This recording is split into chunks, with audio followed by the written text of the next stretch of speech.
A step, a breath, a hesitation, because when you approach something you don't understand, instinct tells you not to move too fast, to keep something, anything, between you and whatever might be waiting in the dark. And 1 minute ago, everything changed inside Tom O's barn loft, leaving the entire town shaken to its core, wondering what in the world had just unfolded in that shadowed space where secrets should have stayed buried. Before we reveal what was actually lurking above those aging beams, take a moment to like this video and subscribe, because what happened next is something the community still cannot explain. Beginning with a morning so eerily quiet that even the birds seemed to pause mid-song, as if listening for something they couldn't quite name. Tom's barn, its wooden walls gray and brittle from decades of sun and storm, stood absolutely still, but the stillness didn't feel peaceful. It felt staged, as though the structure itself was trying to hide the truth trembling inside it. Neighbors later said they saw a faint, wandering light drifting through the cracks in the boards, a strange flicker that didn't match lantern flame or sunlight. And what made it worse was the fact that no one had seen Tom step outside for days. No smoke had risen from the chimney, and no footsteps had crossed the yard. The deeper they looked, the more every instinct screamed that something was wrong, that the air around the property had thickened, waiting, holding its breath like a living thing.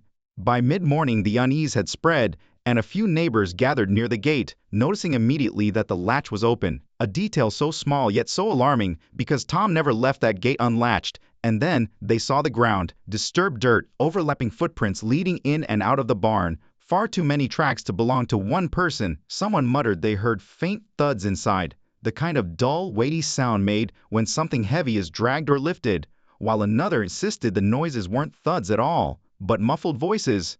Slow, deliberate, almost whisper-like, as if whatever was speaking could only be heard if the listener stood perfectly still. When one of the men called Tom's name, the only response was silence. So he nudged the door open, and a rush of cold, stale air spilled out, carrying the sharp scent of old hay mixed with something darker, unplaceable, something that made the hairs on his arms lift. The interior was smothered in thick darkness, so heavy it felt alive, and just as a single lantern flickered dimly, its light stuttered and snapped out completely. No one dared step forward. Tom guarded his privacy fiercely, and intruding felt like trespassing on something ancient and wrong, yet the barn didn't feel like a storage place anymore. It felt altered, as though something beneath the floorboards or behind the walls had begun to stir. By nightfall, the whispers spreading through town turned to full-blown rumors.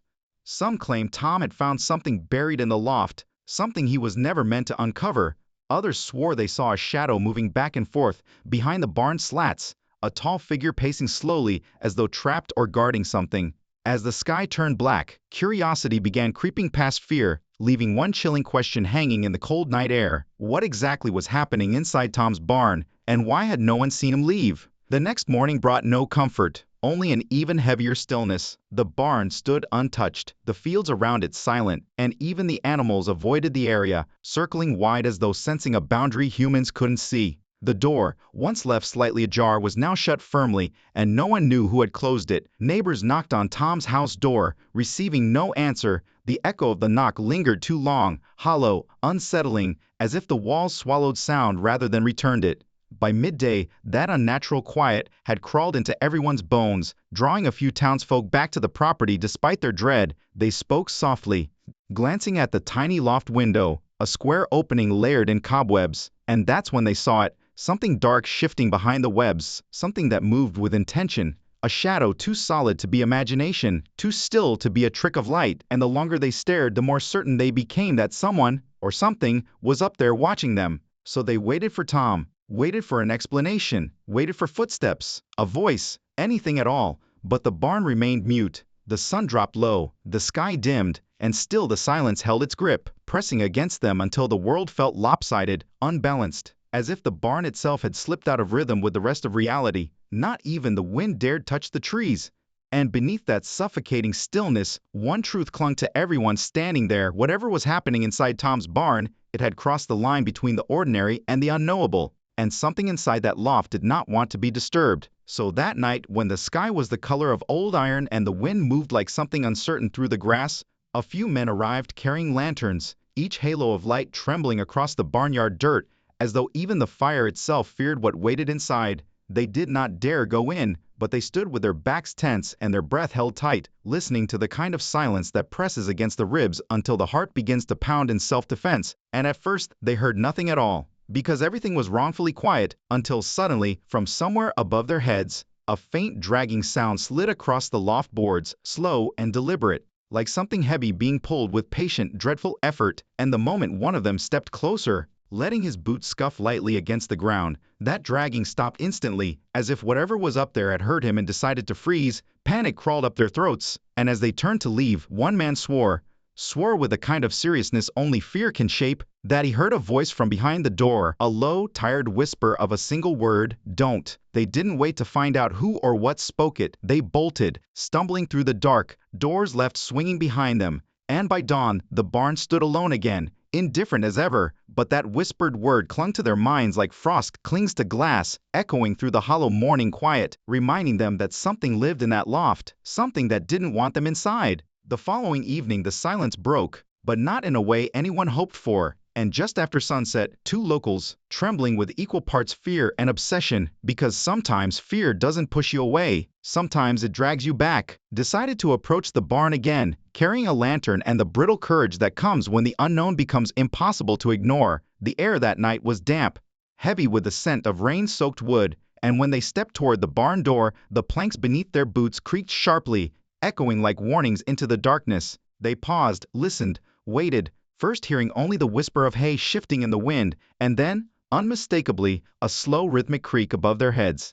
The sound of measured footsteps pacing the loft floor. With unnatural patience, they stared at each other, both thinking the same thought but neither brave enough to say it. Tom must have returned, and yet neither dared to call his name because the sound above them was wrong, too heavy, too slow, too measured. Still the creaking continued, each step followed by a pause, each pause followed by another wooden groan, until suddenly everything went silent, a silence so deep it felt like it came from beneath the ground itself, and in that agonizing quiet, their ears strained for anything, to break it. Then came another sound, softer this time, like boots shuffling through straw, and as their lantern flickered, tiny dust particles drifted down from the beams in a lazy spiral, illuminated briefly by the trembling flame and proving, beyond doubt, that something was moving up there.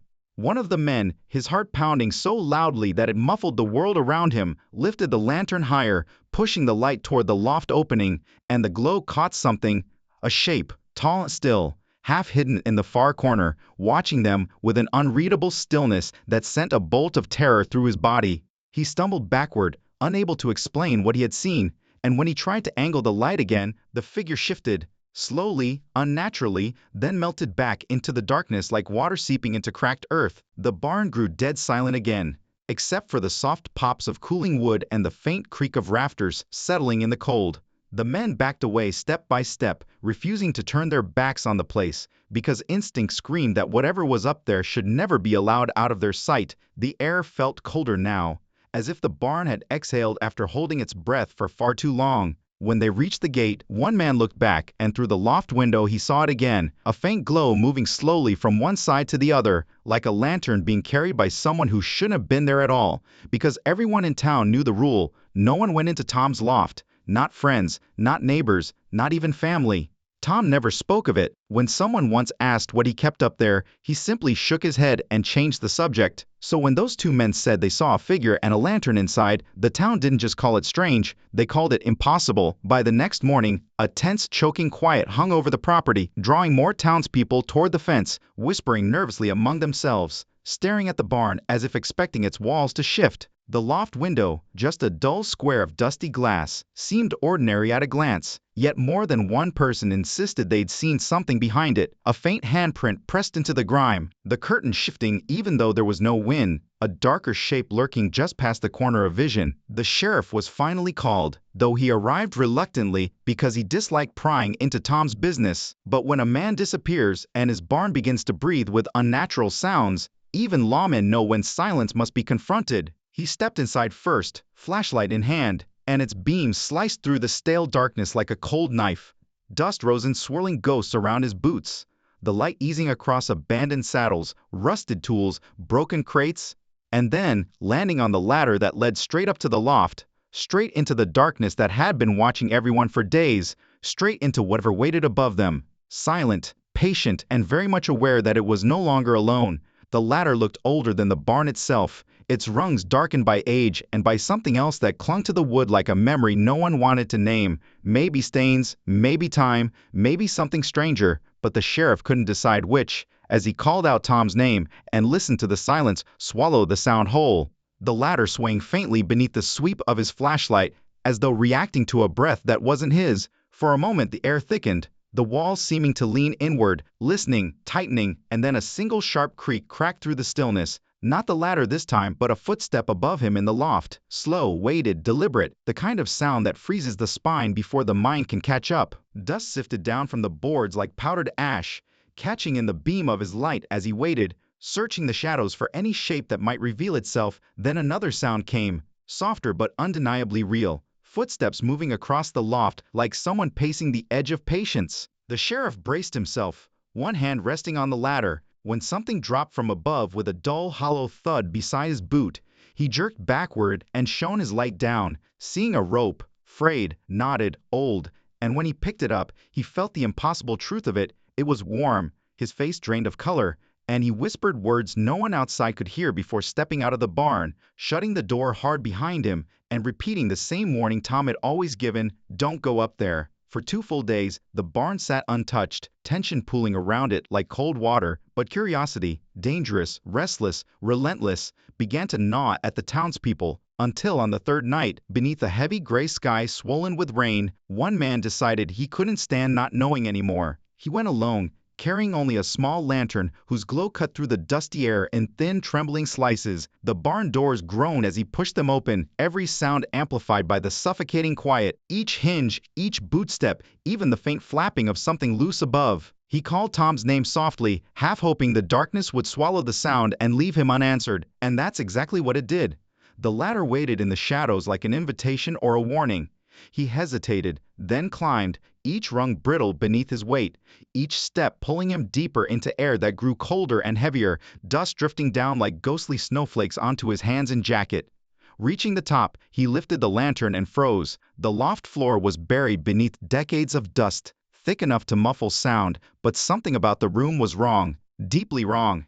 And then he saw them, prints, fresh prints, leading toward the far wall where hay bales were stacked unevenly, one noticeably displaced, its surrounding dust unsettled, as though it had been moved by someone or something recently. Heart pounding, he pushed the bale aside, and a sharp metallic earthy smell rushed out to meet him, followed by the sight of a small wooden hatch built into the floor. The edges were worn by hand tools, evidence of being opened and closed countless times. His hand shook as he reached for the latch, which gave easily, far too easily, as if it had been waiting for him. A wave of cold air spiraled upward, carrying the scent of damp wood and something older than memory. The lantern flickered and, in its wavering glow, something below glinted faintly in the hidden space beneath the loft.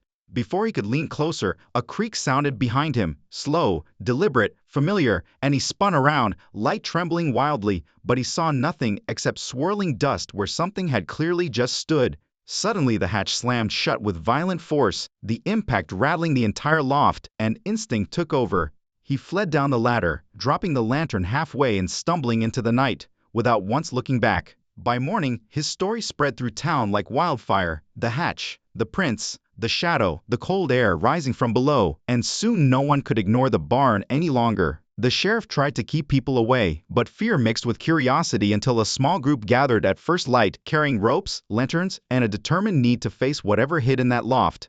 They stepped inside together, their breaths shallow, each noise amplified by the cold morning air. Dust floated through shafts of sunlight cutting in from the cracks, and the ladder stood waiting, unchanged, unbending. One man tested the first rung. It held, and slowly, cautiously, they began to climb, the old wood whining beneath their collective weight like something alive, like something remembering every step that had ever gone up, and every step that never came down. When the last man stepped onto the loft floor, the only sound that met their ears was the uneven rhythm of their own breathing mingled with the faint scratching of hay shifting beneath their boots. A slow, gritty whisper that made the dim air feel alive. Lanterns lifted shakily in their hands. They spread out across the dusty boards, searching for any sign of the hatch the earlier visitor insisted he'd seen, yet for several long moments, they found nothing but dust so thick it softened the light and rose in ghostly clouds around their legs, until at last one man noticed a strange patch near the center of the floor where the dust was thinner, disturbed,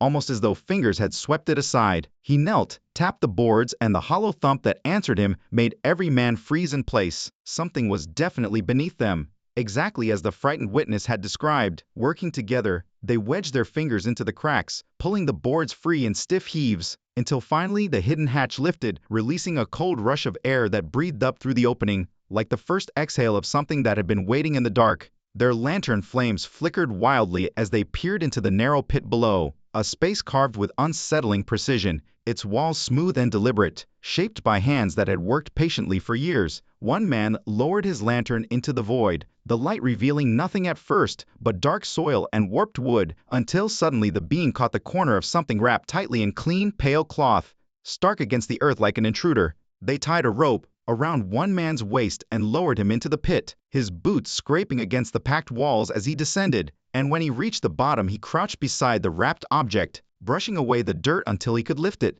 heavier than it looked, calling for the rope to be lowered so they could pull it up. The men hauled together, rope straining, until the object reached the loft. They set it on the floor where the lantern light fell over it, revealing cloth tied so tightly it seemed intended to hold something still, to keep something from shifting or escaping. One man, hands shaking, loosened the first knot, and the fabric sagged open like an exhale, revealing something small but ancient, worn, marked by something that didn't belong to time or weather or anything they knew, and the sight of it stole the breath from each of them.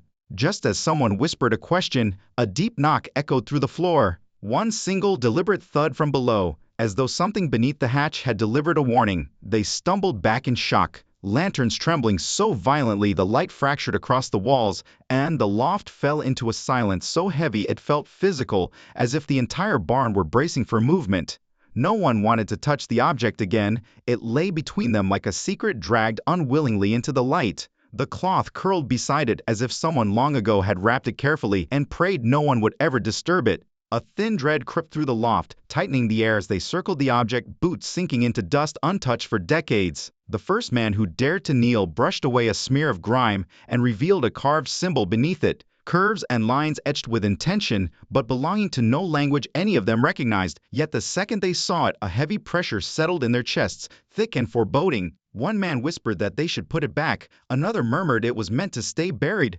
Before they could argue further, the floor released a long, shuddering groan, and the boards around the hatch trembled, as though something below was shifting its weight. A new draft rose from the pit, not just cold this time, but icy, biting, carrying the scent of damp earth and something that made the hair on their arms stand on end. Dust stirred around the opening again, but not the drifting dust of old air. This dust moved in short pulses, like breaths. Then came the next sound, soft but impossibly heavy, a low drawn-out exhale rising from the darkness below, not human, not animal, but something in between, something tired, ancient, and unmistakably aware of their presence. Every man froze in place, the lantern flames wavering violently as if responding to the sound, and in that suspended moment, it felt as if whatever lived beneath the boards had finally awakened and was listening to every terrified heartbeat in the loft above. One of the men whispered Tom's name, a trembling attempt to pull some sense out of the suffocating stillness around them. But the moment the name left his mouth, the sound from the pit went silent, and for one suspended heartbeat the entire loft seemed to freeze, holding its breath with them, until the object at their feet shifted in a slow, small motion that made the cloth slide just enough to expose the faintest outline beneath it. And in that terrifying instant, every man saw it rise with a gentle, sickening thud, as though whatever lay wrapped inside it had its own pulse, its own breath, its own awareness of being disturbed. They stumbled backward again, some nearly tripping over the ladder in their desperation to find an escape, but none of them dared reach for the object, not even to cover it again. The loft suddenly felt smaller than before, walls leaning inward, air thickening, pressing against their skin like the building itself was closing in on them. One man whispered that they needed to leave before whatever lurked in the pit rose once more, while another argued in a strained voice that they could not leave the object out in the open, exposed, but even he could not bring himself to step forward after seeing that unnatural, unmistakable movement. It was clear now that whatever Tom had kept hidden up here was not meant to see daylight, and certainly not meant for their trembling hands.